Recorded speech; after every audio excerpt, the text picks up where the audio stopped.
Agradecemos a presença de todos. Boa noite a você que está no YouTube. Esperamos que a palavra do Senhor toque o seu coração e nos acompanhe.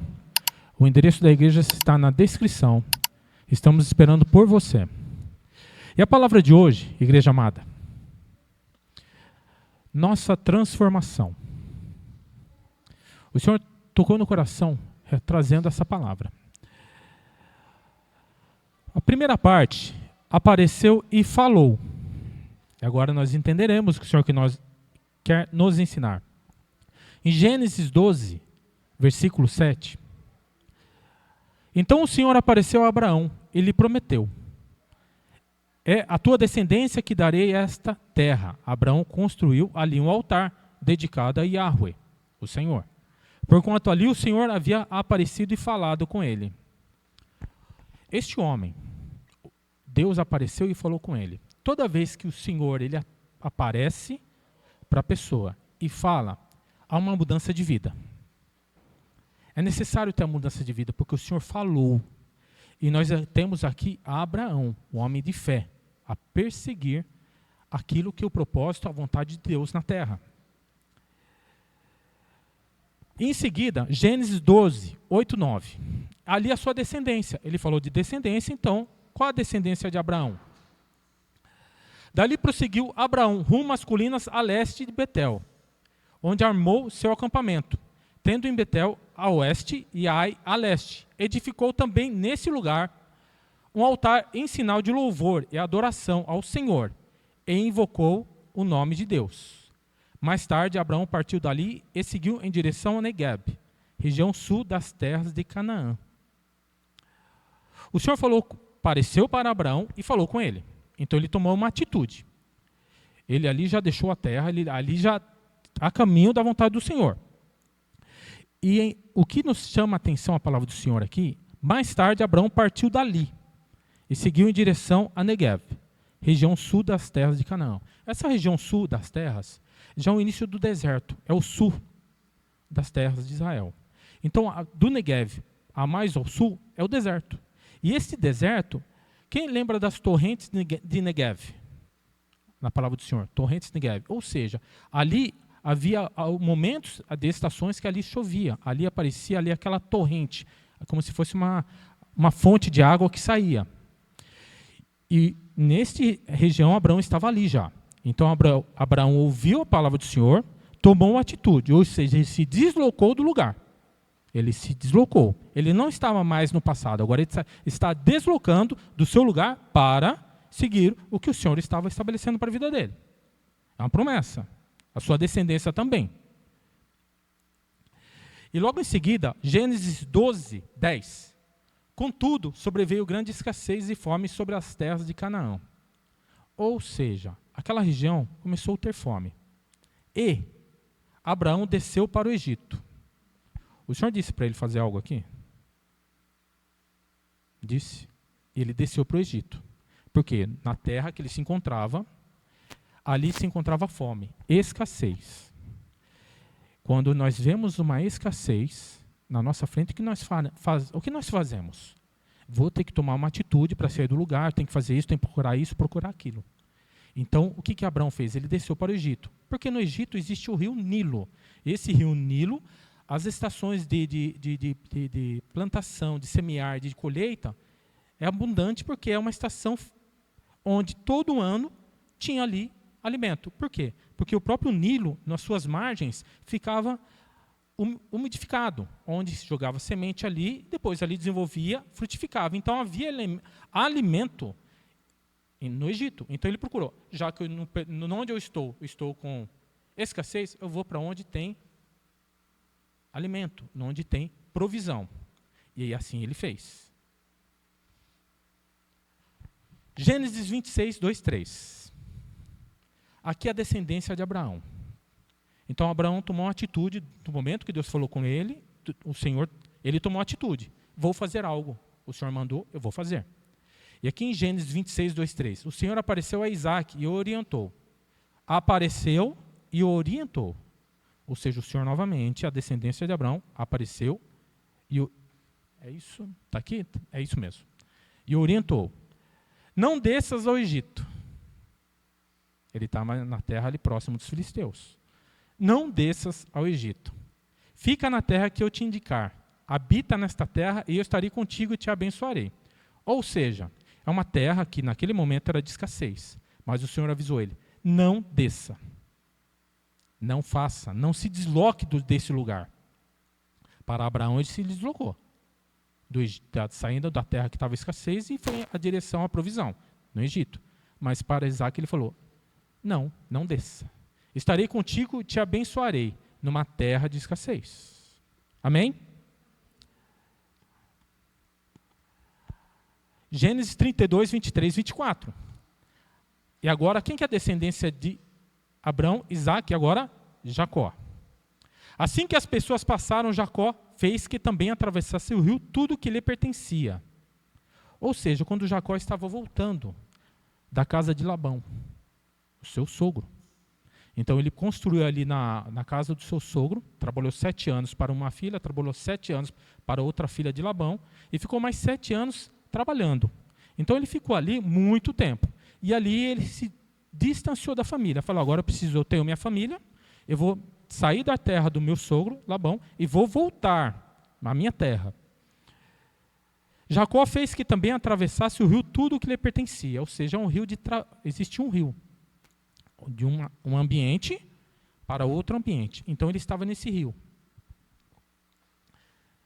Entretanto, ficou para trás, sozinho, ou seja, toda a família, no Vale de Jaboque, toda a família passou na frente dele, porque ele estava com medo de Esaú, seu irmão. Esaú, ele estava com medo de Esaú. Eu vou voltar onde está o meu irmão, Esaú, ele vai me matar. E o que ele fez? Ele separou a família dele em grupos. Primeiro grupo foi, depois outro grupo e depois ele. E esse primeiro e segundo grupo levou presentes sobre o irmão Esaú para que Esaú não matasse o Jacó. Então ele dividiu e ele ficou por último. Então chegou um homem que se pôs a lutar com ele até o raiar da alvorada, neste lugar, no Vale de Jaboque. Nesse lugar. Apareceu um homem. Para Abraão, Deus apareceu. Indicou a direção.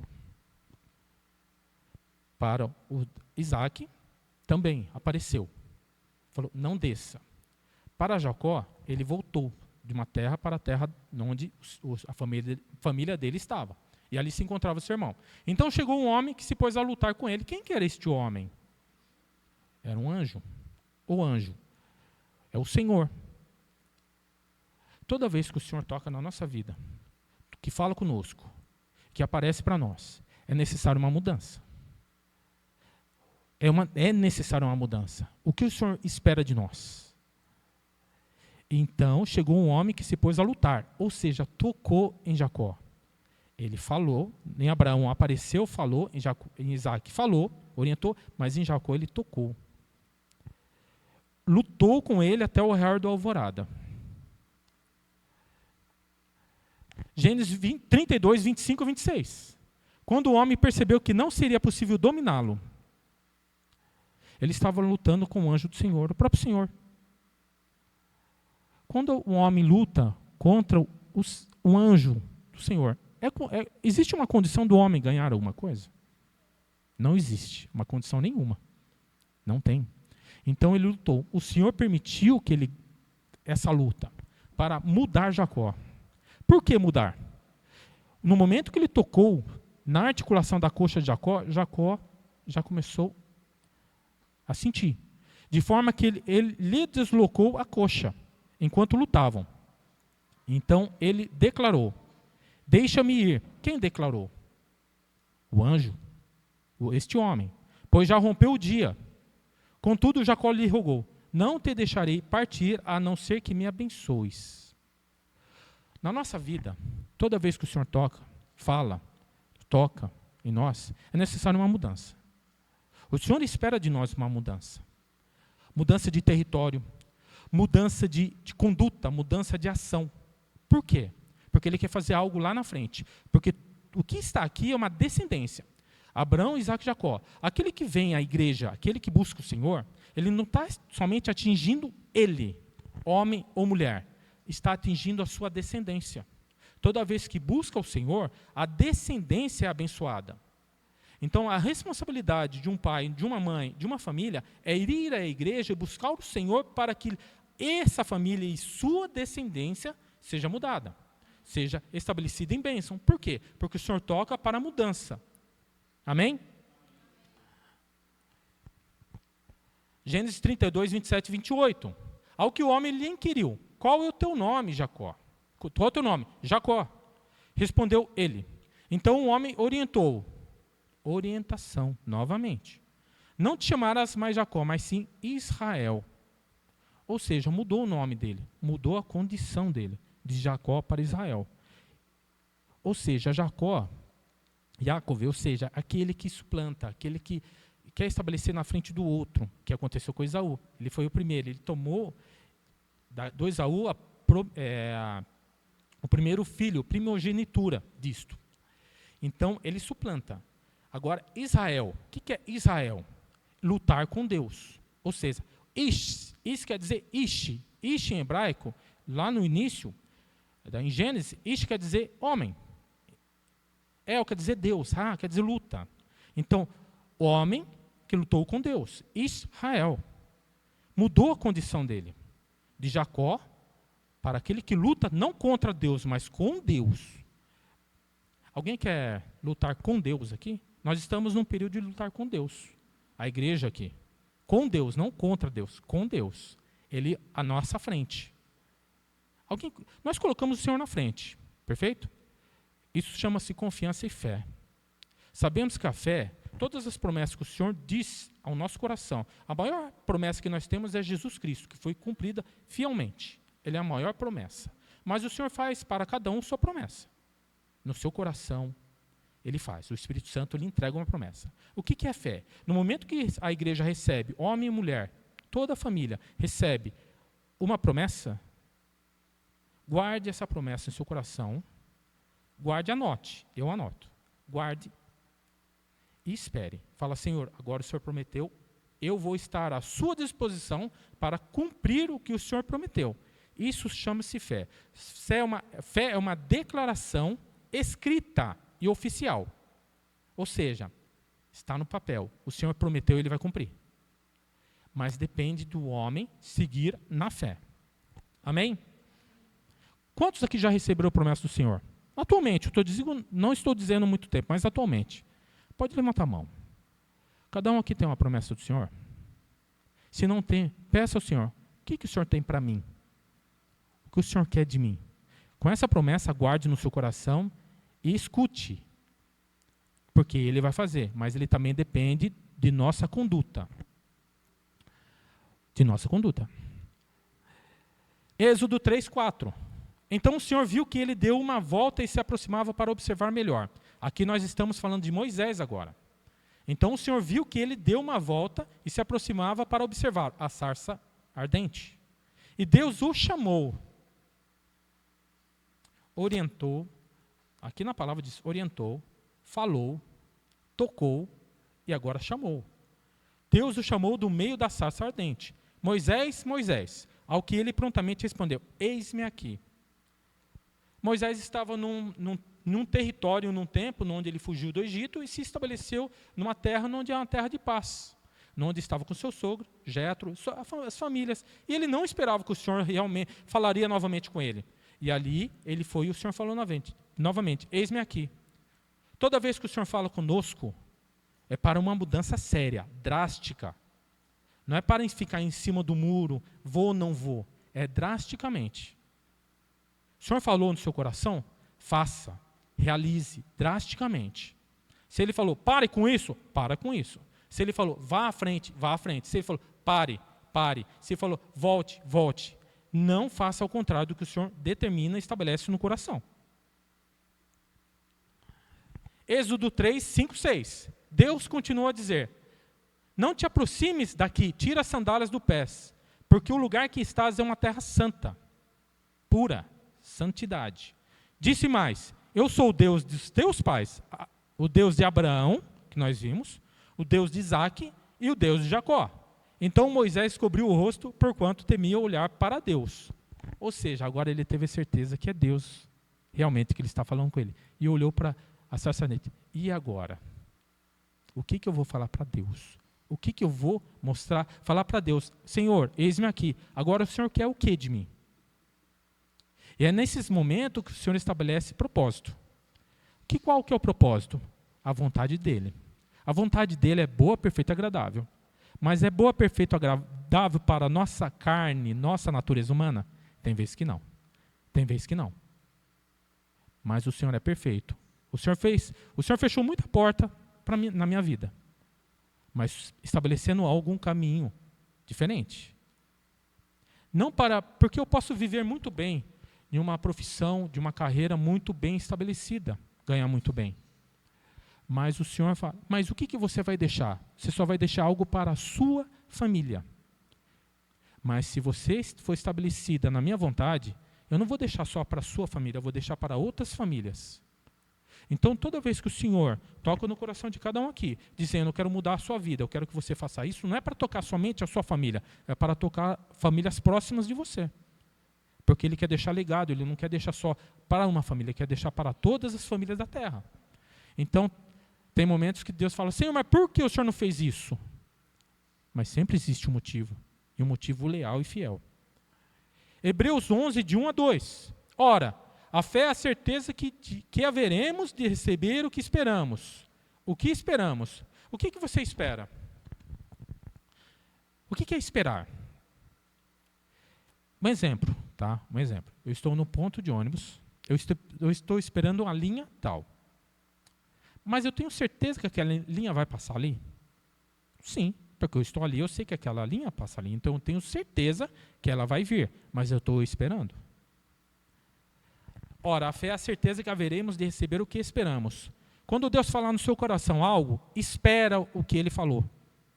O esperar aqui é porque você já sabe o que Deus quer, mas ainda não aconteceu. Então Ele fala, espera. E a prova daquilo que não podemos ver, ou seja, quando você espera, você consegue ver? Quando o ônibus ainda está longe, você consegue ver o ônibus? Eu não consigo ver o ônibus, mas eu sei que ele passa ali. Eu estou esperando porque eu sei que ele vai passar. Mas onde ele está? Não sei. Então, mas eu sei que ele vem. Ou seja, é a prova daquilo que não podemos ver. É um exemplo, tá? Bem simples, mas é um exemplo. Porquanto foi mediante a fé que os antigos receberam um bom testemunho. Ou seja, quem que são os antigos? Abraão, Isaac, Jacó. São exemplos de bons testemunhos, pela fé. Amém? 2. Ouça e aceite. Alguém já recebeu aqui a promessa do Senhor para mudar de território? De território. Larga esta cidade e vai para outra. Larga esta casa, vai para outra. Não, né?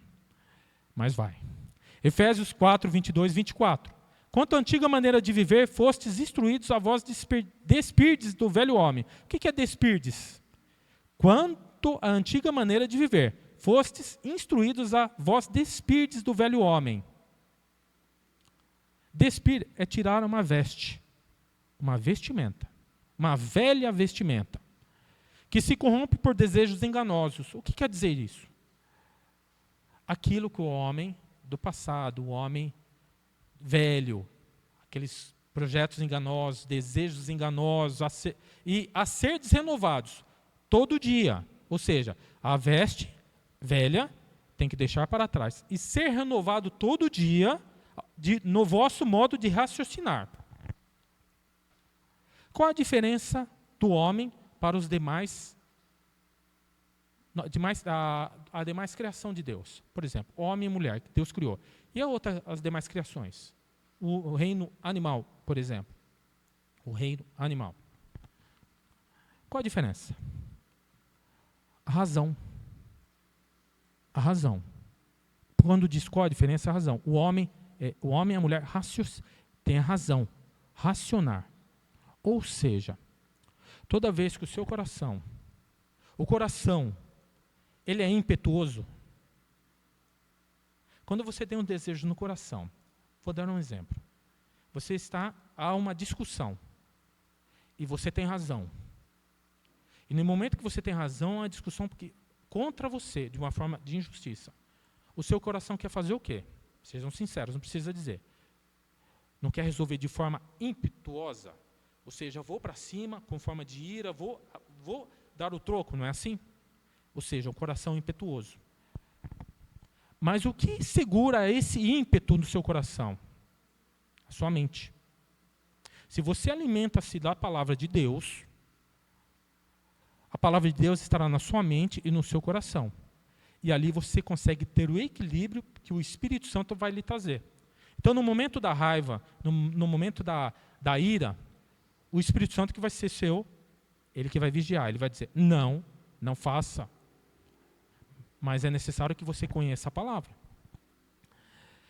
A serdes renovados no vosso modo de raciocinar, e a vos revestirdes do novo homem. Colocar novamente uma veste, mas agora não é a veste velha que você tirou, é uma nova veste de um modo de viver, mediante a mente. Quando você guarda a palavra de Deus em seu coração e em sua mente, você tem um novo modo diariamente de pensar. Criado para ser semelhante a Deus em justiça, ou seja, você só consegue ser semelhante a Deus em justiça quando você tem a palavra e Deus, você se torna semelhante em justiça e em santidade provenientes da verdade. O Espírito Santo é a palavra de Deus. Então, a partir desse momento que você procurando em seu coração e na sua mente a palavra do Senhor, você tem um controle. O Espírito Santo te dá o controle. Amém? Mateus 9, 16, 17.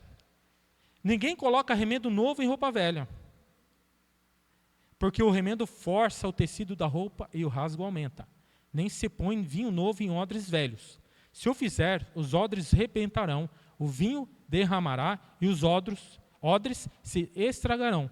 Mas põe vinho novo em odres novos, e assim ambos ficam conservados. Aqui está falando da antiga aliança para a nova aliança. Da antiga aliança para a nova aliança. Não era possível receber o evangelho, o novo de Deus, ou seja, a boa nova, com um recipiente velho da antiga aliança. É isso que ele está dizendo. Ou seja, tudo Deus renova. Amém? João 1,17. Porquanto a lei foi dada por intermédio de Moisés, mas a graça e a verdade vieram através de Jesus Cristo. A graça é a verdade. Devemos dar graça a Deus. Por qual motivo? Porque o Senhor Jesus Cristo, pelo sacrifício dele, nos salvou e nos dá a santidade diariamente, renovação da nossa mente pela palavra. Ele é o nosso controle. Nem vai para a esquerda e nem para a direita. Siga. 2 Coríntios 5, 17. Portanto, se alguém está em Cristo, é nova criação. As coisas antigas já passaram, eis que tudo se fez novo. Tudo para Deus é novo. Se você pensa, eu penso, que Deus já fez tudo, não, Ele vai entregar tudo ainda. Ele já entregou seu Filho, que é a maior promessa realizada e cumprida. E as demais coisas se acrescentarão. Amém? 2 Coríntios 3, 3. Vós mesmos tendes demonstrado que sois uma carta de Cristo. Quem é a carta de Cristo? O que é uma carta de Cristo? O que é uma carta? Naquele tempo, resultante do nosso ministério, escrita não com tinta, mas com o Espírito de Deus vivo, não em tábuas de pedra, mas em tábuas de corações humanos. Ou seja, nós somos uma carta de Cristo. No momento que temos no nosso coração e na nossa mente a palavra do Senhor, em todos os lugares que nós estivermos, nós levamos Cristo, ou seja, nós somos cartas, pedras vivas. Quer conhecer um cristão? A semelhança de Jesus Cristo. E ali é um testemunho. E as tábuas de corações humanos, ou seja, o Senhor coloca aqui a palavra dele. Daqui, eu leio, eu aprendo, eu ouço, para eu guardar aqui e aqui. Para que no momento de alguma dificuldade, uma aflição na vida, eu sei onde eu tenho que buscar. Tudo tem um propósito. A igreja de Cristo, na terra, está difícil? Aflição, sim. A igreja necessita de cristãos que estão firmes na palavra do Senhor. O tempo está difícil lá fora? Tá. Está muito difícil. Tem que ter firmeza aqui dentro. A igreja, tem muitos aqui estarão? Sim. Mas os verdadeiros cristãos estarão na palavra, na verdade. E agora o Senhor quer entregar para cada um algo. Primeiro eu faço um convite. Quem aqui que não conhece o Senhor Jesus Cristo, quer mudar de vida, da vida velha para uma vida nova? Quem quer? Se houver aqui alguém que não conhece a Jesus Cristo, quer mudar sua vida, e você aí que está no YouTube, que está nos vendo, se você quer mudar a sua vida, de uma vida velha, de uma vida de desejos enganosos, de uma vida de falta de provisão, falta de porta aberta, falta de algo novo do Senhor, estabeleça na sua vida buscar o Senhor em primeiro lugar. Leia a palavra dele, a Bíblia. Aqui na Yacht Church Cotia, o endereço está aí descrito. Se você quiser comparecer, compareça aqui. Mas também há outras igrejas sérias na palavra. Tenho certeza disso. Venha nos conhecer. E em nome de Jesus, aceite a Jesus Cristo como Senhor e Salvador, o único Salvador da tua vida. E Ele vai mudar a tua vida, pode ter certeza. Amém. Igreja, vamos orar? E eu quero agradecer a presença de todos, pela rede social, pelo YouTube. E venha nos conhecer. A descrição, o endereço está na descrição. Em nome de Jesus, agradecemos a presença de vocês e abençoe a vida de vocês plenamente.